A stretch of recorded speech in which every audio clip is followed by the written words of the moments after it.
Yo, what's going on YouTube? It's your boy GZTV. Quickly before I go to class, I'm going to try to get this video reviewed. Hopefully that stupid ass fucking spotlight doesn't keep turning off. Yeah, my computers are having pop-ups. This is where I'm having my notes at. Oh my god, can it please stop? Anyways, we're here to talk about the new Yeat album, Lifestyle. Now I know it's been some days since it came out, but I've been kind of late with content lately, so just kind of hanging there with me. I was pretty excited for this album. Obviously, I'm a huge Yeat fan. You guys have been around the channel long enough to know that I really like his music. I think it's very awesome, very different, you know, against the grain. Obviously, we got 2093 earlier in the year, but it's normal for Yeat to drop 2 albums in a year. So here we are. And if it's not an album, it's going to be a project. It's going to be some sort of single, maybe an EP. He usually drops within a year span, so this is super normal. I'm not really surprised at all. And he even announced another album coming, A Dangerous Life. So a lot of snippets going into this one. So some of the songs aren't entirely new to me. Looking at the features, I was quite interested in this project. You know, there were some very unorthodox, interesting features that Yeat kind of pulled out of the hat for this album. Also, the cover isn't CGI, which is crazy. I know that picture is kind of dog shit. I'm just kind of letting me cook there. I pre-ordered the vinyl too, so I'm invested into this new sound. Let's get into it. I don't need to yap anymore. Let's go. So we're just gonna go track by track, you know, just kind of speed through because it is a lot of tracks. Starting with Geek Time, that's what we start the album off with. This was the song we heard in the album trailer. Very much like 8-bit, 16-bit video game based beat with some cool vocals and ad-libs. Very interesting song here. I will say he could have changed the beat up a little bit, but still not a bad way to open an album. It's nice and hype. It's nice and kind of gets the point out. The flows on here are pretty decent. Like, he's actually rapping well on here. So, and obviously Shut the Fuck Up is next, STFU. That's track 2. That's an incredible song to me. I really like it. There's not a lot of people out there that like adore that song like I do. I think it's really good though. Very high energy, very good for a concert. The Memphis sample chop going into this insanely hard beat with classic Yeat vocal inflections. It's an insane track. It really sounds like something off of like Up to Me. It's awesome. I really like that song. Very entertaining. The synth build-up is crazy. It was a snippet, and it sounds way better released than it does the snippets, so that's actually a pretty, like, that's a rarity for some songs to have that quality. They Tell Me is up next. Features one of the best beats I've heard all year from anybody. This is an absolutely incredible beat. Again, the production is going to be commented on, and Synthetic is an absolute legend for his work on this album, but They Tell Me was great. Plus, his flows are just incredible. He has some really nice vocal flow, cadence, pockets that he kind of gets into throughout the song, and it's awesome. A standout track for me. It's very much like a Toxic by Ken Carson. It has that sort of sound where it's super chaotic. It's like in your face, like the drums, the bass is just blah, blah, blah, blah, like all over the fucking place. It's crazy. I honestly have no idea what that instrument is that's looped in there, but it's got fucking crack in it. The I don't even know what that is. It's crazy. Heard of Me was another snippet. That's the next track on the album. Pretty simple song, if I'm being honest, but it's definitely not a skip. It's definitely a song I will kind of come back and revisit. Talk to a reference. No, I'm just kidding.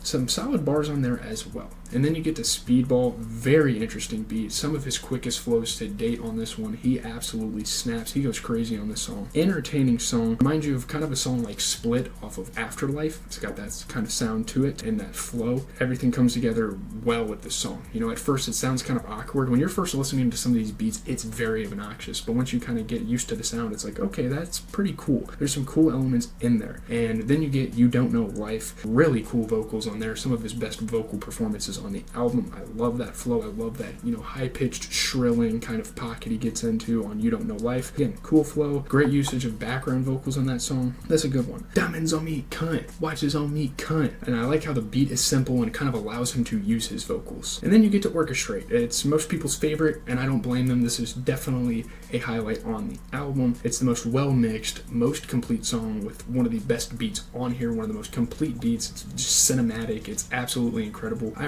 really enjoy Orchestrate. That's a great song. This is the embodiment of this album's sentiments, you know, like living his fast-paced lifestyle full of cars, diamonds, private jets. You know, you love the energy. This could have been the title track. Like, this should have been called Lifestyle, not the song with Lil Durk, and we'll obviously get into that song. The energy's great. The braggadocio on that record, it's sick. I love it. And then Be Quiet was a track that kind of had to grow on me a little. I wasn't a huge fan of it when it first came out. It got better for sure. I'm so happy that I listened to both this and Ian's album so much prior to my reviews, because that is a track that grew on me, and I actually really like that song. Kodak's part was cool, but gets better the more you listen to it. I love the piano beat on this thing. Obviously, Laserdisc 700 had vocals. Is it 7,000 or 700? I'm not sure. Laserdisc had vocals on this track, which is absolutely hilarious. I don't know why they didn't give him a verse. I thought that was interesting. He actually wouldn't have sounded bad on this beat. Like, this beat wouldn't have been a bad beat for Laserdisc to be on. So there's that. The Costs is a crazy song. Such an intense beat. Very much in your face. Very much like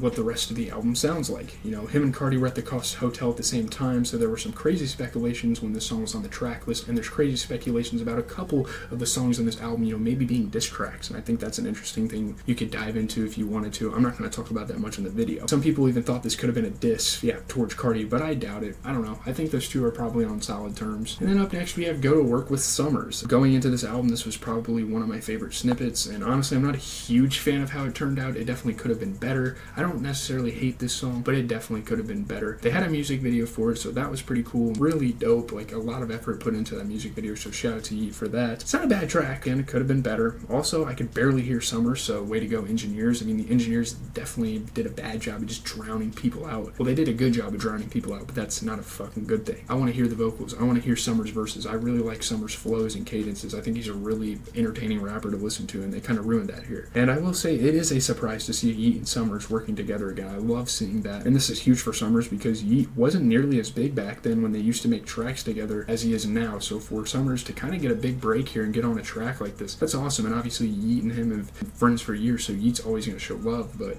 still a really dope placement for Summrs there. So Gone for a Minute. Okay, there's a funny story. My friend does car edits, and he used this song for a vid, and the amount of times he played the song back made the song grow off me a little, but I'll try to ignore that for the sake of the review because I really like this song, and this is definitely a highlight track on the album. Gone for a Minute is an incredible song, very much a 2093 era song. It's very, very good. It's got a very unorthodox, very interesting, distinct, unique sound to it. It's very entertaining. The beat with those synths is absolutely incredible, amazing vocals, and then the very next song you get a pop banger, like a dreamy pop song with Forever Again. Such a interesting song. Like, it's like the Weeknd type of song. Like, the Weeknd could easily have been featured on this album on that song. Crazy track, man. I don't even know what to say. We've seen him experiment with a song like this on None I'd Change, but this is just next level. This is just a completely different direction than what he usually goes in. So next is On One. That's kind of like the chill vibe track that doesn't try to be too different. I like it. It's nice to kind of go with the flow of the album, to not have something in your face like constantly as you're listening to the album. You need those chill vibes. I think you get that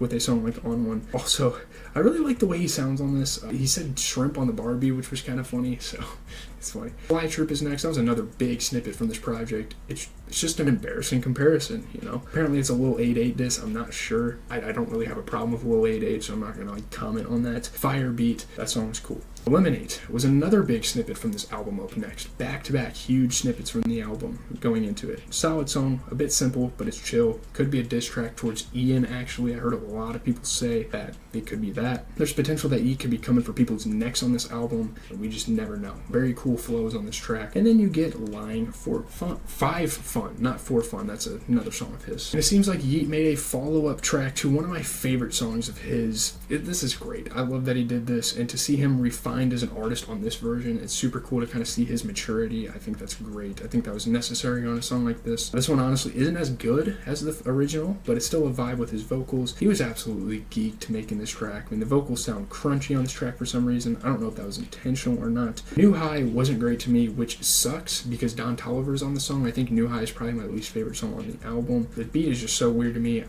I can't get behind it. Next is So What. It has this weird start that sounds like one of those movie production companies. I can't remember which company it was. I'll maybe play a clip of their like intro, you know, on like the pre-credits of movies. It's one of those companies. I can't remember. Another decent beat by Synthetic. Again, Synthetic is just throwing it together. The simple song, nothing too crazy, and if you see some of the stats of Synthetic, we can talk about that here in a little bit. Lifestyle was definitely an anticipated snippet from this record. Cool Lil Durk feature, not a bad song here at all. Performed this song a few times prior to releasing it, so that's really cool. It's a good song. I can get behind it. God Talking Shh, what a title. Very fun track, good beat, nice vocals and ad-libs. Up to this point, like most of these later tracks I don't know. Life Party I thought was one of the snippets I really liked, but unfortunately it wasn't. That snippet was so good too. I wish you would have put it on the album. Some moments on this beat sounded strange. Song was kind of boring, to be honest. I think Life Party is definitely at the bottom of my list for least favorites on this record. And then we close with Fate, probably the best snippet from the album, and he didn't disappoint. This song is absolutely incredible. One of my favorites. Fate is incredible. The album announcement at the end was kind of cool. I wish he would take a break from music though. Like, Yeat needs to continue to refine his sound and like come up with new shit. I get like the life thing. It's kind of cool. Like it's become his own branding with the Lifestyle Corporation thing. But it would be nice to see him kind of take a break and really just throw something at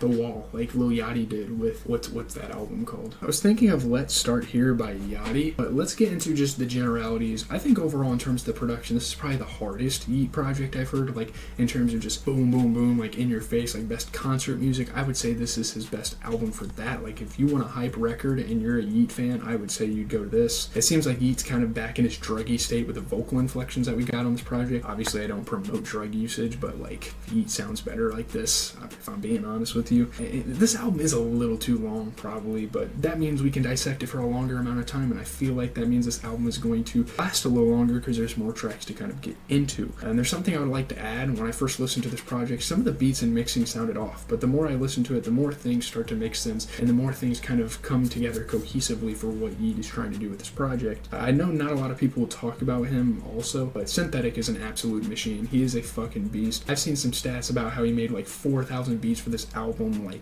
holy fucking shit. This guy is so well versed in music, by the way, that it's not even funny. Synthetic and Yeat working together. Obviously Synthetic has been working with Yeat for a very long time, you know, back to like probably the 4L days when they were working together, which is really cool. I don't know why every feature on this album was mixed so quietly. I would say that is definitely a con. That is definitely something you could look at. And this album definitely has album fatigue, but by about track 15 you get kind of tired of it. Obviously, like tracks like Fate, that was a bonus track, kind of gets sprinkled in there, and it makes for an interesting experience. But I don't know. It's weird. Actually a pretty good record though. Like overall as a cohesive unit, there's not a lot of bad songs on here. There's not a lot of songs I would skip. It's actually pretty solid. I mean, not his best, but I thoroughly enjoyed it. Not sure if it will age well, but in the moment it's just a fun album just to get new music. And obviously we know that Tyler the Creator is coming out with an album in about 4 days, I think it is. Like Monday morning he's dropping. I think next week, I don't know what I'm going to do. I'm gonna try to get a video. I really don't know. I'm probably gonna do an NFL recap, and then we're gonna do a Tyler the Creator video. But after this Yeat video, we're probably gonna try to watch that last movie in the Ghostbusters series just so we have it cleared up. But that's gonna do it. Let me know your guys' thoughts on the album. I actually think it was pretty good. Like, I don't really have too many complaints on my end. You know, coming from a Yeat fan, coming from a guy that's probably been listening to Yeat 3-4 years now, I don't have too many complaints. I think this is a very viable, not just tolerable, I would say this is actually a pretty solid project from Yeat. I'm interested to see what you guys think. Obviously, we've now covered both Yeat and Ian's new album, so now we're just going to kind of transition as Tyler the Creator preps an album. Lil Uzi Vert is prepping to drop an album very soon, so we got all sorts of stuff over the horizon. You guys don't want to miss it. Hit the noti bell. Make sure you're tapped in for all the best albums in hip-hop. I usually do hip-hop. You know, I'll obviously dive into some other artists, but there you have it.